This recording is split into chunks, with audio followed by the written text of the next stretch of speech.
का जो झगड़ा का कारण है वो हम आपको बताते हैं। झगड़ा का जो कारण है वो यह है कि गोरखपुरिया भौजी महादेव को बोलती हैं कि चलिए महाकुंभ मेला देखने के लिए, यानी कि प्रयागराज चलिए, वहां पे कुंभ का मेला देखेंगे और वहां पे फुल एंजॉय करेंगे और ब्लॉग बनाएंगे।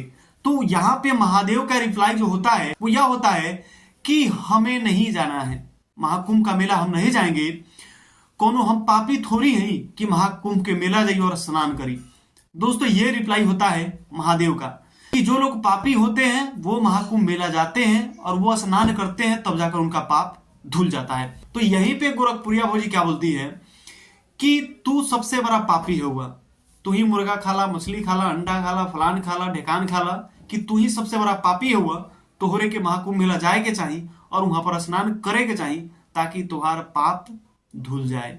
दोस्तों यही जो है झगड़ा का कारण यहां से शुरू हो चुका है और इन दोनों के बीच फिर से विवाद छिड़ चुका है।